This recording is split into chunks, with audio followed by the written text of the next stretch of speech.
Hello everyone, मैं आप लोगों का दीक्षांश एडुटेक का एसएसटी टीचर प्रवेश सर। तो आज हम लोग एसएसटी का जो हिस्ट्री कर रहे थे, हिस्ट्री का फर्स्ट लेसन उसी का पार्ट 2 करने जा रहा है।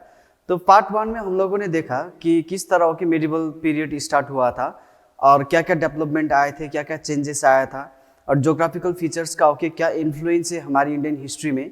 तो पार्ट 2 में हम लोग क्या देखेंगे कि सोर्सेस देखेंगे कि मेडिवल हिस्ट्री पढ़ने के लिए जो जानकारी हमें मिलते तो वो कहाँ कहाँ से मिलते। तो स्टार्ट करते ये हमारा पार्ट 2 है उसी चैप्टर का व्हेन, वेयर एंड हाउ। तो इसमें हम लोग करेंगे पहले सोर्सेस यानी कि स्रोत। What are the sources of medieval history, यानी कि मेडिवल हिस्ट्री पढ़ने के लिए या तो उसके बारे में जानकारी हासिल करने के लिए हमें क्या क्या चीज पढ़ना होगा, यानी कि क्या क्या सोर्सेस को देखना होगा, तब जाकर हमें क्या मिलेंगे मेडिवल हिस्ट्री यानी कि मेडिवल पीरियड के बारे में हमें जानकारी मिलेंगे। तो पहले हम क्या करेंगे, मेडिवल हिस्ट्री का सोर्सेस को हम लोग क्या करेंगे, डिवाइड करेंगे। 2 भाग में डिवाइड करेंगे, एक आर्कियोलॉजिकल सोर्सेस, दूसरा लिटरेरी सोर्सेस। आर्कियोलॉजिकल सोर्सेस यानी कि वो लिखित नहीं है, जैसे कोइंस हो गया, इंस्क्रिप्शंस, मॉन्यूमेंट्स एंड बिल्डिंग, ये इसका क्या है डिवीजन से और इसका ये पार्ट से, टाइप से। तो यहाँ से हमें क्या मिलेंगे, archaeological sources of the medieval period मिलेंगे। लिटरेरी सोर्सेस यानी कि लिखित, जो लिखा हुआ जो भी बुक है वो बुक से भी हमें मेडिवल हिस्ट्री के बारे में बहुत सारे जानकारी हासिल होते हैं। लेकिन लिटरेरी सोर्सेस भी अलग अलग टाइप के होते हैं। एक होते इंडिजिनियस, दूसरा हो गया फॉरेन हो गया।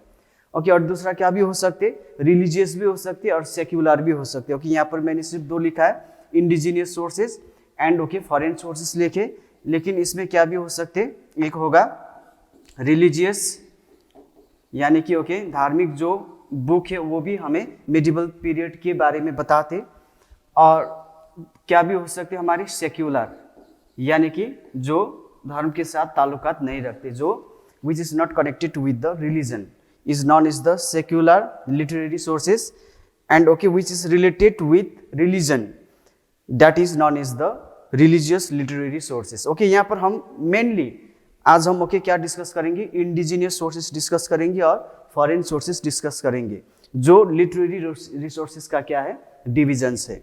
और दूसरा आर्कियोलॉजिकल सोर्सेस, उसको हम क्या कर सकते, एक इंस्क्रिप्शंस में डिवाइड किए, दूसरा कोइन, तीसरा monuments and building, and fourth one हो गया पेंटिंग। तो आज हम inscription, coin, monuments and building and painting, ये हम आर्कियोलॉजिकल सोर्सेस में क्या करेंगे, डिस्कस करेंगे। Indigenous sources and foreign sources वो हम कहाँ पर डिस्कस करेंगे, लिटरेरी सोर्सेस। एंड ये जितना भी सोर्सेस है वो सब सोर्सेस किसके लिए है, मेडिवल पीरियड यानी कि हमारे इंडिया का मेडिवल पीरियड को जानने के लिए हम लोग ये सोर्सेस क्या कर रहे हैं, आज पढ़ाई कर रहे हैं। सो ये तो सिंपल आप लोगों को समझ आया होगा कि मेडिवल हिस्ट्री का जो सोर्सेस है उसे हमने क्या किया, archaeological sources and literary sources पे क्या किया है, डिवाइड किया है। उसके बाद आर्कियोलॉजिकल सोर्सेस को फिर से हम लोगों ने किस में डिवाइड किया है, inscription, coins, monument and building and paintings में क्या किया है, डिवाइड किया है। एंड लिटरेरी सोर्सेस को फिर से हमने क्या किया है, indigenous source and foreign sources में क्या किया है, डिवाइड किया है। तो डिस्कस करते हो कि इंस्क्रिप्शंस। व्हाट आर इंस्क्रिप्शंस, जो इस तरह लिखा हुआ, यहाँ पर लिखा हुआ है, लेकिन वो कहाँ पर लिखा हुआ है, कोई पेपर यानी कि कोई बुक में नहीं लिखा गया है, ये कोई बुक्स नहीं है। जो रॉक हो गया, वॉल हो गया, केव हो गया, और उसके बाद हार्ड सरफेस में एकदम से वहां पर इस तरह से ये डिग करके लिखा हुआ जो भी सोर्सेस है उसे हम क्या कहते हैं, इंस्क्रिप्शंस कहते हैं।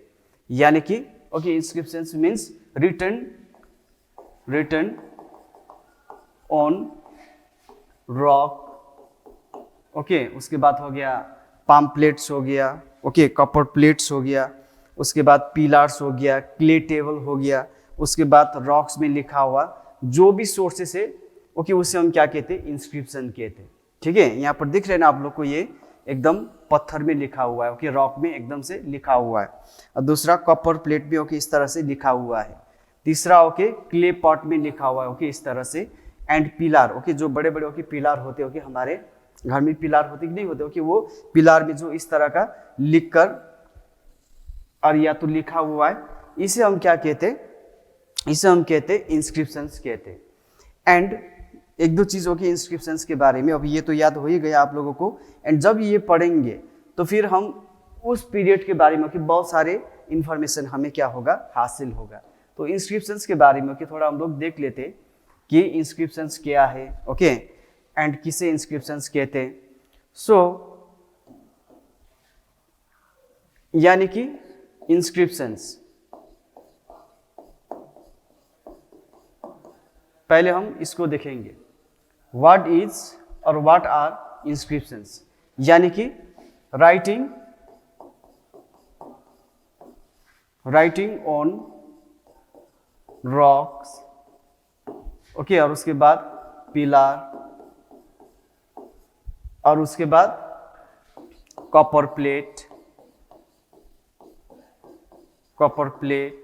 है ना। उसके ये जो इस तरह के कॉपर प्लेट, रॉक, पिलर में जो लिखा हुआ जो सोर्सेस है, उसे हम क्या कहते हैं, इंस्क्रिप्शंस कहते हैं। एंड जो इंस्क्रिप्शंस का स्टडी होते हैं, जो लोग इंस्क्रिप्शंस का स्टडी करते हैं, उस स्टडी को क्या कहते हैं हम लोग, एपिग्राफी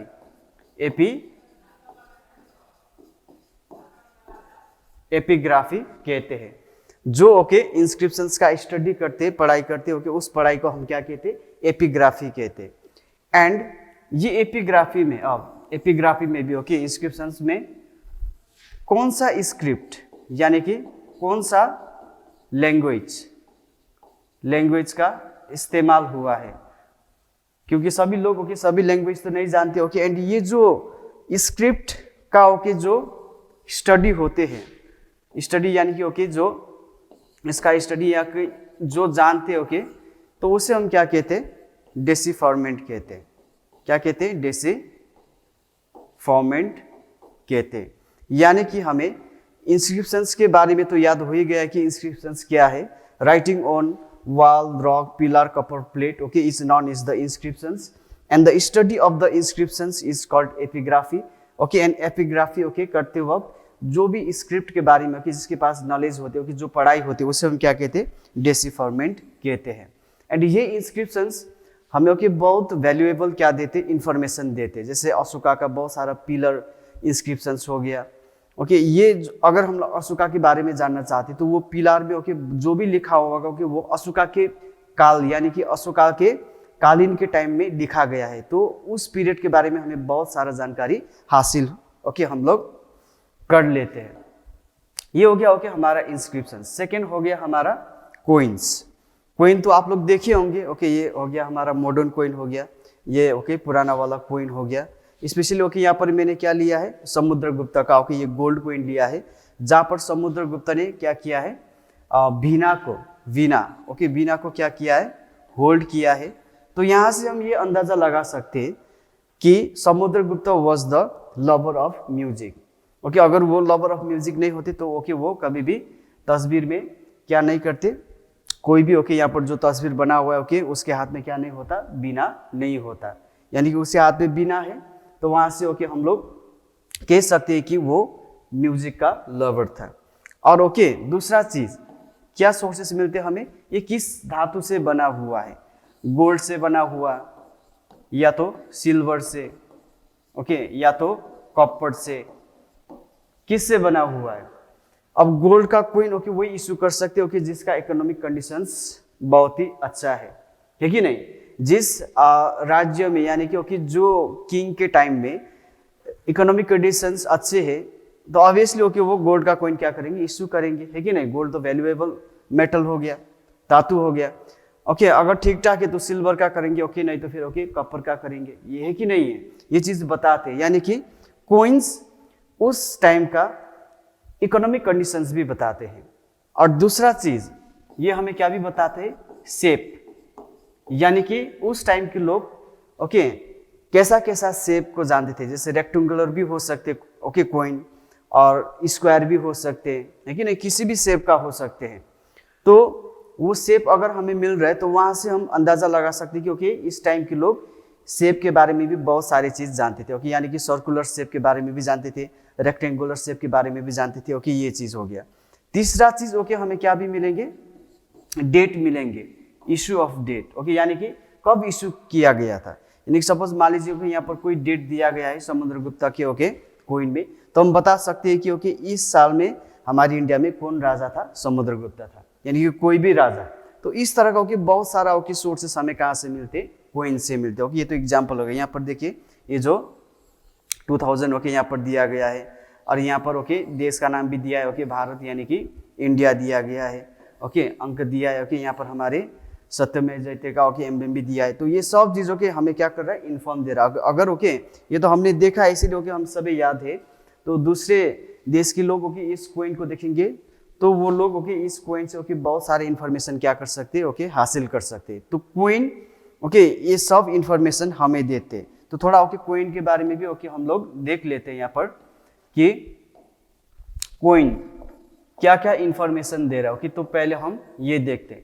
नंबर 1 तो ये हमें क्या बता रहा है, उस पीरियड का इकोनॉमिक कंडीशंस। ओके, अगर आर्थिक अवस्था सही रहा तो उसी हिसाब का आपके कोइन वो लोग क्या करेंगे, इश्यू करेंगे। नंबर 2 हमें क्या भी मिल रहा है, डेट, और क्या भी मिल रहा है, ईयर मिल रहा है। नंबर 3 ओके हमें क्या मिलेंगे, नेम भी मिलेंगे, है कि नहीं, किन राजा ने ओके उस कोइन को इश्यू किया था। नंबर 4 ओके हमें क्या भी मिल रहा है, राजाओं का हॉबीज भी मिल रहा है। ओके, नंबर 5 हमें क्या भी मिल रहा है, shape and size okay of the coin के हिसाब से ओके हम लोग बता सकते हैं कि उस टाइम के लोग ये शेप भी जानते थे, ओके ये साइज भी जानते थे। ओके, ये सब ओके इन्फॉर्मेशन हमें कोइन से मिलते। एंड मिडिवल पीरियड का ओके जो कोइन है ओके वो हमें बहुत ही वैल्यूएबल ओके इन्फॉर्मेशन दे रहा है। दूसरा चीज अब यहाँ पर स्टडी ऑफ कोइन। ओके, जो कोइन का स्टडी करते तो उससे हम क्या कहते, न्यूमिस्मेटिक्स कहते, न्यूमिस्मेटिक। यानी कि what is numismatic, study of coin is called numismatic. Okay, ये बहुत ही इंपॉर्टेंट हो गया क्योंकि जब पढ़ेंगे तब ना ओके हमें ये सब क्या मिलेंगे, इंफॉर्मेशन मिलेंगे। अगर हम कोइन को ध्यान ही नहीं देंगे तब वो एक कोइन ही रहेंगे। ओके, उसका कोई वैल्यू ही नहीं होगा। लेकिन उसे हम ओके देखकर हम लोग क्या करने की कोशिश करेंगे, वहाँ से इंफॉर्मेशन हासिल करने की कोशिश करेंगे, तो वहाँ से हमें बहुत सारे ओके इन्फॉर्मेशन मिलेंगे।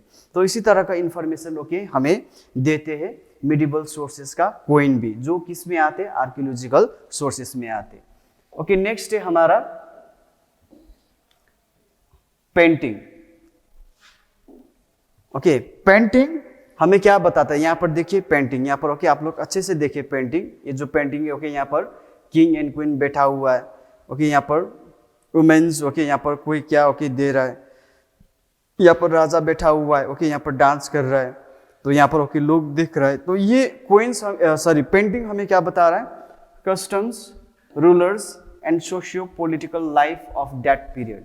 ओके, उस टाइम के जो social conditions, political conditions, okay ruler कैसे थे ओके एंड कैसा सिस्टम था। ओके, ये सब चीज़ ओके हमें क्या बताती, पेंटिंग बताती। क्योंकि अगर कोई भी पेंटिंग करेंगे ओके, अगर हम भी आज पेंटिंग करेंगे तो हम लोगों ने ओके जो आज देख रहे हैं ओके उसी चीज़ को तो हम लोग क्या करेंगे, पेंटिंग करेंगे।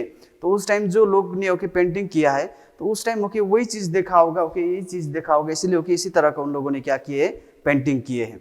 इसका शायद ओके मेरे पास और ओके एग्जाम्पल नहीं है। ओके, तो यहाँ पर सपोज मान लीजिए कि हम लोग एक सती प्रथा जो सिस्टम था हमारे अर्लियर टाइम में, इसका भी ओके बहुत सारे पेंटिंग बनाए गए थे। ये सती प्रथा ओके चलन जहाँ पर पत्नी को जब पति मरते थे तो जिंदा जलाए जाते थे। ओके, ये जो सिस्टम था उसे हम क्या कहते, सती प्रथा कहते। एंड इसका भी बहुत सारे ओके पेंटिंग हमें देखने को मिलते। तो इसीलिए तो बनाया होगा क्योंकि ये प्रथा उस टाइम ओके क्या था, चलते थे और लोगों ने देखा था, रियल देखा था, इसीलिए ओके उसे लोगों ने क्या किया, पेंटिंग में उतारे हैं। यानी कि पेंटिंग भी ओके उस पीरियड का यानी कि मिडिवल पीरियड का हमें बहुत सारा क्या देते हैं, इंफॉर्मेशन देते हैं। Painting clear. ओके, नेक्स्ट है हमारा मॉन्यूमेंट्स एंड बिल्डिंग। तो मॉन्यूमेंट्स एंड बिल्डिंग, ओके, ये तो हमारा क्या हो गया, लिविंग एग्जाम्पल हो गया। इसे हम क्या भी कह सकते हैं, living example. Monuments and building को हम लोग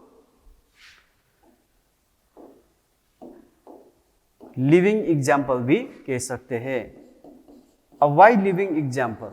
लिविंग एग्जाम्पल क्यों लिविंग एग्जाम्पल? क्योंकि ये जो भी मॉन्यूमेंट्स एंड बिल्डिंग्स बने हैं, ओके, उस टाइम में, मेडिवल पीरियड में, वो आज भी है। अगर हम लोग ताजमहल के बारे में पढ़ते हैं, ओके, ताजमहल को देखना चाहते तो आज भी, ओके, हम लोग जाकर ताजमहल को एकदम लाइव देख सकते हैं। यानी कि ओके, ये आज भी है, और जाकर ओके हम बहुत सारा चीज वहां से हम लोग इंफॉर्मेशन ओके गैदर्ड कर सकते हैं। तो यहाँ पर मॉन्यूमेंट्स एंड बिल्डिंग्स में देखिए, what are monuments and buildings? जो ये टेम्पल है, टेम्पल हो गया, ओके, ये हो गया आप लोगों का फोर्ट हो गया, जिसको हम किला बोलते, और ये पैलेस हो गया, टीपू पैलेस है ये, ओके, और उसके बाद मॉक्स हो गया,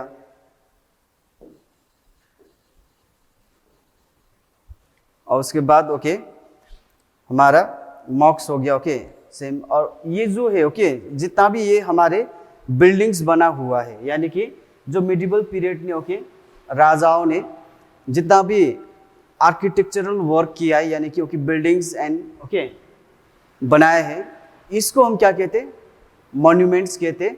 एंड ये हमारा लिविंग एग्जाम्पल हो गया। यहाँ से ओके कौन सा मटेरियल का यूज किया था, ओके, किस तरह से उसे आर्किटेक्ट किया गया था, कितना सुंदर सुंदर है कि नहीं। अगर हम यहाँ पर देखते ओके, ये जो टेम्पल है ओके कितने अच्छे से बनाए हैं, यहाँ पर देखिए ओके, इतना ओके मेहनत किया गया है, ओके, ये सब यहाँ पर फोर्ट देखिए ओके, कितना बड़ा बड़ा, ओके, ये टीपू पैलेस हो गया मैसूर का, ओके, देखने में एकदम से ओके हेवन जैसा देख रहा है। तो इस तरह का ओके जो भी बिल्डिंग्स ओके बने थे हमारे मिडिवल पीरियड में, वो उस टाइम का हमें रिलीजियस ओके कंडीशंस के बारे में भी बताते, यानी कि ओके धार्मिक क्षेत्रों में ओके उन लोगों का क्या योगदान था, ओके वो लोग कैसे धर्म मानते थे, क्या धर्म ओके वो लोग पालन करते थे, समाज कैसे थे, सोसाइटी ओके वो कैसे थे। एंड आर्किटेक्चर, यानी क्योंकि ये जो भी बना हुआ है ओके एकदम से अच्छे बने, तब हम कह सकते हैं कि आर्किटेक्चर तो बहुत ही क्या था, डेवलप था मिडिवल पीरियड में। उसी तरह आर्थिक अवस्था, यानी कि इकोनॉमिक कंडीशंस कैसा था, ओके, उसी तरह पॉलिटिकल कंडीशंस कैसा था, इस सब इंफॉर्मेशन ओके हमें कहाँ से मिलेंगे, इस ओके मॉन्यूमेंट्स यानी कि इस बिल्डिंग से हमें मिल जाते हैं। अगर हम देखते हैं ओके अच्छे से, हम लोग उसे देखकर वहां से इंफॉर्मेशन हासिल करना चाहते, तो ये सब इंफॉर्मेशन हमें कहाँ से मिलेंगे, मॉन्यूमेंट्स एंड बिल्डिंग से मिलेंगे, ओके, जो किस में आते हैं, आर्कियोलॉजिकल सोर्सेस में ही आते हैं। जैसे ओके यहाँ पर डिस्कस करेंगे, ओके, ये तो हो गया हमारा। अब हम डिस्कस करेंगे वो आर्कियोलॉजिकल सोर्सेस, तो हो गया है। आर्कियोलॉजिकल सोर्सेस में ओके हम लोगों ने क्या किया, नंबर 1 तो ओके हम लोगों ने इंस्क्रिप्शंस किया, नंबर 2 कोइन, ओके, नंबर 3 हम लोगों ने क्या किया, मॉन्यूमेंट्स एंड बिल्डिंग्स किया, है ना। तो ये सब क्या है, आर्कियोलॉजिकल सोर्सेस है। अब हम क्या करने जा रहा है, लिटरेरी सोर्सेस करने जा रहा है। तो लिटरेरी सोर्सेस में ओके हम लोगों ने क्या देखा था, एक इंडिजिनियस सोर्सेस देखा था, दूसरा फॉरेन सोर्सेस देखा था। और what are indigenous sources, okay, उसे हम पहले क्या करेंगे, डिस्कस करेंगे, okay, what are indigenous sources.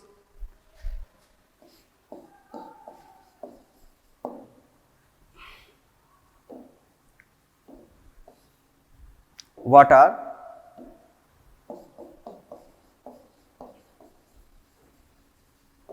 Indigenous sources, यानी कि इंडिजिनियस मीन्स ओके नेटिव भी कह सकते हम, यानी कि विद इन कंट्री, हमारे देश के अंदर, देश का ही ओके लिखा हुआ सोर्सेस को हम लोग क्या कहते हैं, इंडिजिनियस सोर्सेस कहते हैं।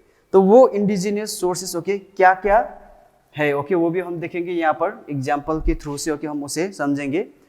तो इंडिजिनियस सोर्सेस में देखिए यहाँ पर name of the book Rajatarangini, okay, किसने लिखा था, काल हाना ने लिखा था। वो किसके बारे में है, कश्मीर के ओके राजाओं के बारे में है, यानी कि कश्मीर में किन किन राजाओं ने रूल किया, ओके, कैसे कैसे राजाओं ने रूल किया, तो उसका डिटेल्स इंफॉर्मेशन ओके हमें कहाँ से मिलेंगे, राजतरंगिणी का लिखा हुआ, सॉरी, काल हाना का लिखा हुआ बुक राजतरंगिणी से।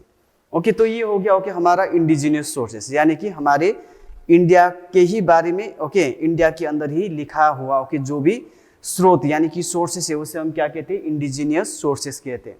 ओके, दूसरा शाहनामा, ओके जिसको लिखा था फिरदौसी ने लिखा था, एंड ये किसके बारे में, ओके ये है हिस्टोरियोग्राफी। ठीक है, ये एक क्या हो गया, हिस्टोरियोग्राफी हो गया, यानी कि इसमें ओके क्या क्या ओके मतलब उस टाइम का ओके कंडीशंस कैसे थे, political, social, economic, okay religious conditions कैसे थे, ओके एकदम विस्तृत रूप में यानी कि ओके एकदम डिटेल्स में ओके फिरदौसी ने क्या किया है, ओके शाहनामा को लिखा हुआ है। उसी तरह से तारिका ई फिरोज शाही, ओके ये लिखा है जियाउद्दीन ओके बरानी ने, ये किसके बारे में लिखा हुआ है, ओके ये दिल्ली सुल्तानेट के बारे में लिखा हुआ है।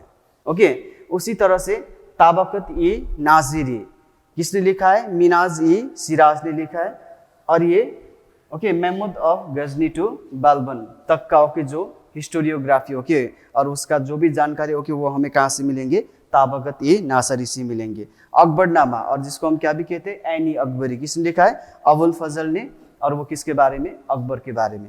उसी तरह से पृथ्वीराज रोशो, ओके ये किसने लिखा है, चांद बरदय, ओके एंड ये किसके बारे में, पृथ्वीराज।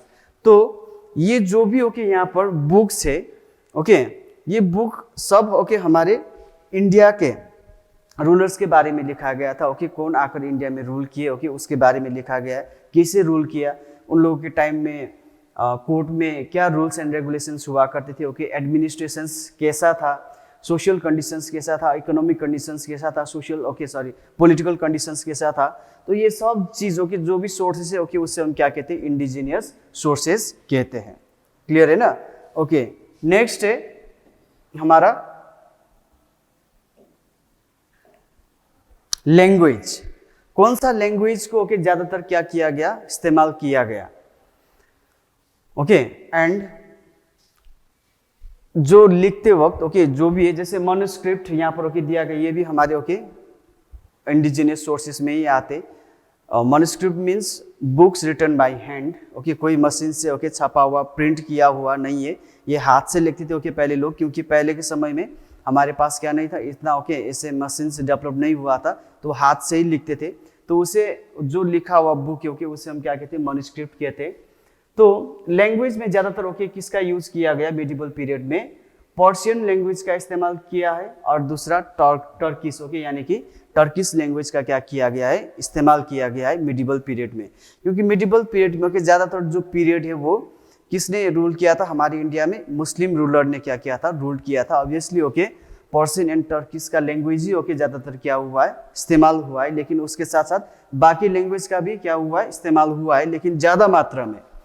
ओके, अब जो ये मनुस्क्रिप्ट है देखिए, manuscript were mainly written on palm leaves okay clothes and birds okay bark paper, यानी कि पेपर में और बर्ड्स बार्क में ओके जो पेड़ होते ओके पेड़ से जो उसका बार्क निकाल कर ओके उससे पेपर बनाकर वहां पर लिखते थे पहले, और उसके बाद क्लोथ्स में ओके कपड़े में लिखते थे लोग, ओके पाम लीव्स में लिखते थे, ओके पाम लीव्स में एक प्लांट है उसे भी ओके क्या बना सकते, पेपर जैसे ओके बना सकते। तो इसमें जो भी लिखा हुआ जो बुक्स है ओके उसे हम क्या कहते हैं, मनुस्क्रिप्ट कहते हैं। क्लियर है, what are manuscript, okay books written by hand on the palm leaves, clothes, birds beak, paper are called manuscript. Okay, and दूसरा हो गया chronicles, where the record of the rule of king and their kingdoms, especially chronicles and bards. Bards मतलब कवि, इन लोगों को king ही क्या करते थे, अपॉइंट करते थे कि किंग के दरबार में ओके क्या क्या होता है, ओके उस चीज को क्या करना, रिकॉर्ड करके रखना, ओके रिकॉर्ड यानी कि लिख कर रखना। तो उन लोगों का लिखा हुआ जो भी सोर्सेस है ओके वो भी हमारे लिए बहुत ही इंपॉर्टेंट है, किसके लिए, मिडिवल हिस्ट्री जानने के लिए, हमारे इंडिया का मिडिवल हिस्ट्री जानने के लिए। उसके बाद ओके क्रोनिकल्स एंड बार्ड्स क्या क्या लिखते थे, lifestyle of the ruler, their families okay and जो वार यानी कि युद्ध उन लोगों ने क्या क्या लड़ा है, ओके कौन कौन युद्ध उन लोगों ने जीता है, तो इसके बारे में एकदम फुल डिटेल्स में ओके वो लोग उस चीज को लिखते थे और रखते थे, एंड वही चीज हमारे लिए आज क्या हो जाते, सोर्सेस हो जाते अगर हम मिडिवल पीरियड के बारे में जानना चाहते हैं। ओके, दूसरा हो गया ऑटोबायोग्राफी, ओके यानी कि ऑटोबायोग्राफी मीन्स सपोज मान लीजिए कि आप बुक लिख रहे हो कि आपके बारे में, तो वो हो गया ऑटोबायोग्राफी। और आप बुक लिख रहे हो कि मेरे बारे में, तो वो हो गया बायोग्राफी। ठीक है, क्लियर। जो आत्मकथा बोलते हो कि जिसको हम ऑटोबायोग्राफी, जैसे एग्जाम्पल हो गया बाबरनामा, किसने लिखा था? बाबर खुद ने लिखा था। ओके, इसीलिए ये क्या हो गया? ऑटोबायोग्राफी हो गया। ओके, बायोग्राफी मीन्स जीवन, ओके, चरित्र, यानी कि हुमायूं नामा किसने लिखा था? उसका बेन गुलबेदन बेगम ने लिखा था। यानी कि हुमायूं नामा ने ओके खुद नहीं लिखा है, हुमायूं नामा जो है वो हुमायूं ने खुद नहीं लिखा है, उसका बहन गुलबेदन बेगम ने लिखा है, इसलिए उसे हम क्या कहते हैं? बायोग्राफी कहते हैं। उसी तरह ओके हिस्टोरियोग्राफी हो गया, ओके इसे हम क्या कहते हैं? हिस्टोरिकल राइटिंग कहते हैं। जो भी ओके वहाँ का ओके सब चीज़ ओके जो रिलीजियस कंडीशंस के साथ था, सोशल कंडीशंस के साथ था, पॉलिटिकल कंडीशंस के साथ था, इकोनॉमिक कंडीशंस के साथ था, ओके उस टाइम का जो लिखा हुआ ओके जो बुक्स होती है उसे हम क्या कहते हैं? हिस्टोरियोग्राफी कहते हैं। एंड ज़्यादातर ओके मेडिवल पीरियड में पर्शियन एंड टर्किश लैंग्वेज का ही क्या हुआ है? इस्तेमाल हुआ है। क्लियर, मैन्युस्क्रिप्ट क्लियर है। ओके, और उसके बाद क्रॉनिकल्स एंड बार्ड भी क्लियर हो गया। और उसके बाद ओके क्रॉनिकल्स एंड बार्ड्स ज़्यादातर क्या लिखते थे? रूलर का लाइफस्टाइल, उन लोगों का फैमिली, ओके एंड जो वार युद्ध ओके उन लोगों ने लड़े थे उसके बारे में लिखते थे, बार्ड्स एंड क्रॉनिकलर्स। ओके, उसके बाद ऑटोबायोग्राफी हम लोगों ने देखा, जो आत्मकथा है, यानी कि ओके मैं मेरे बारे में खुद बुक लिख रहा हूँ तो वो हो गया ऑटोबायोग्राफी। उसी तरह बायोग्राफी हो गया, मैं दूसरों के बारे में बुक लिख रहा हूँ तो वो क्या हो गया? बायोग्राफी हो गया। हिस्टोरियोग्राफी ओके ये हो गया। ओके, तो नेक्स्ट हमारे टॉपिक रहेंगे फॉरेन सोर्सेस। फॉरेन सोर्सेस यानी कि ओके इंडिजिनियस सोर्सेस हम लोगों ने देखा, ओके समझ भी लिया है, यानी कि हमारे देश के अंदर ओके देश के लोग जो लिखते हैं उसे हम क्या कहते हैं? इंडिजिनियस सोर्सेस कहते हैं। फॉरेन सोर्सेस मीन्स ओके बाहर से जो आए हैं हमारे देश में, हो सकते ओके घूमने के लिए आए हो सकते ओके व्यापार करने के लिए आए हो, ट्रेड करने के लिए आए हो, उन लोगों ने भी ओके हमारे देश का और देश के बारे में जो जो चीज़ देखा है ओके अच्छा चीज़ देखा है ओके उन लोगों ने रिकॉर्ड करके रखे थे, तो उस सोर्सेस को हम लोग क्या कहते हैं? फॉरेन सोर्सेस कहते हैं।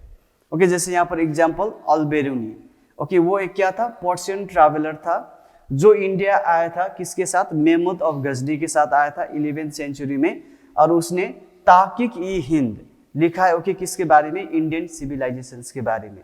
यहाँ आया ओके महमूद ऑफ गजनी के साथ आया, आने के बाद हमारे यहाँ का जो इंडियन सिविलाइजेशन है ओके वो देखा, और उसके बारे में ओके उसने जो बुक लिखा है ओके ताकिक-ई-हिंद, ये भी आज के दिन हमारे लिए बहुत ही इंपॉर्टेंट सोर्सेस होते। लेकिन ये कैसा सोर्सेस होगा? ओके ये होगा फॉरेन सोर्सेस, क्योंकि अल-बेरूनी ओके हमारे भारत का नहीं था। ओके वो कहाँ से आया था? पर्शिया से। ओके वो पर्शियन ट्रैवलर किसके साथ आए थे? महमूद ऑफ गजनी के साथ आए थे। उसी तरह इब्न बटूता हो गया, वो एक क्या है? मोरक्कन ट्रैवलर, मोरक्को से आया था। ओके एंड उसका लिखा हुआ बुक क्या है? रेला, एंड वो किसके बारे में है? मोहम्मद बिन तुगलक के बारे में, जो तुगलक डायनेस्टी ओके जो दिल्ली सुल्तानेट से बिलोंग करते okay Tughlaq dynasty medieval period में। ओके एंड तुगलक डायनेस्टी का मोहम्मद बिन तुगलक के बारे में एक बुक लिखा था ओके रेहाला, वो भी हमारे लिए बहुत ही इंपॉर्टेंट सोर्सेस है। ओके एंड ये भी क्या हो गया? हमारा फॉरेन सोर्सेस हो गया। Okay next Nicolo de Conti आए थे। ओके वो क्या है? वैनिटियन ओके ये अब्दुल रज़ाक हो गया, वो क्या था? Persian. Okay Duarte Barbosa Domingo Paes okay ये क्या था? पोर्तुगीज, यानी कि पोर्तुगल से आए थे। ओके सभी लोगों ने किसके बारे में लिखा है? विजयनगरा एम्पायर, जो हमारे साउथ इंडिया में स्थित था उस टाइम मिडिवल पीरियड में, उसके बारे में जो भी लिखा हुआ है ओके वो आज हमारे लिए बहुत ही इंपॉर्टेंट सोर्सेस होते हैं मिडिवल पीरियड को जानने के लिए। ओके वो भी हम क्या कहते हैं? उसे भी हम क्या कहते हैं? फॉरेन सोर्सेस ही कहते हैं। मार्को पोलो जो इटालियन ओके थे, इटली से आए थे, उसने साउथ इंडिया का सोशल कस्टम्स एंड ट्रेडिशंस के बारे में बहुत सारा चीज़ ओके लिख कर छोड़े थे। ओके वो भी हमारे लिए बहुत ही इंपॉर्टेंट सोर्सेस ओके हो जाते। लास्ट में ओके सर थॉमस रो, जो ब्रिटिश थे, जो आए थे जहांगीर के टाइम में। उस टाइम हमारी इंडिया में मुगल एम्पायर जहांगीर रूल कर रहे थे, तो जहांगीर के टाइम में थॉमस रो आए थे ओके और जहांगीर के बारे में बहुत सारा चीज़ ओके उसने लिखा था। अगर हम लोग ओके जहांगीर के बारे में जानना चाहते या तो मुगल के बारे में जानना चाहते तो यहाँ से ओके थॉमस रो का ओके लिखा हुआ जो भी रिटर्न रिकॉर्ड से ओके उससे हमें बहुत क्या मिलेंगे? सहायता, यानी कि बहुत सारे इन्फॉर्मेशन वहाँ से हमें हासिल होंगे। तो ओके ये सब सोर्सेस जो भी ओके वो किसके लिए हो गया, मिडिवल पीरियड यानी कि हमारी मिडिवल हिस्ट्री को जानने के लिए। तो sources of okay medieval history में हम लोगों ने क्या किया, एक आर्कियोलॉजिकल सॉरी सोर्सेस देखा, दूसरा लिटरेरी सोर्सेस देखा। ओके, एंड आर्कियोलॉजिकल सोर्सेस में हम लोगों ने मॉन्यूमेंट एंड बिल्डिंग देखा, कोइंस देखा, ओके, इंस्क्रिप्शंस देखा। उसी तरह से लिटरेरी सोर्सेस में हम लोगों ने क्या देखा, इंडिजीनियस सोर्सेस देखा, और दूसरा क्या देखा, फॉरेन सोर्सेस देखा। फॉरेन सोर्सेस ये हो गया, इंडिजीनियस सोर्सेस ओके हम लोगों ने डिस्कस किए हैं। तो इसी के साथ साथ ओके हमारा जो ये लेसन है व्हेन, वेयर एंड हाउ, ये क्या हो जाते, फिनिश्ड हो जाते। Okay, hope all of you are clear with this lessons where, when and how. इसी तरह से आप लोग दीक्षांश एडुटेक से जुड़ा रहिए। ओके, इसी तरह से हम लोग एसएसटी का ज्योग्राफी, सिविक्स ओके वो भी हम लोग अच्छे से पढ़ाई करेंगे। अच्छे से पढ़ाई कीजिए, ध्यान देकर ओके पढ़ाई कीजिए, और सभी जो भी कंसेप्ट ओके वो क्लियर करने की कोशिश कीजिए। ओके, फिर से मिलेंगे नेक्स्ट क्लास में, तब तक के लिए ओके आप लोग अच्छे से पढ़िए।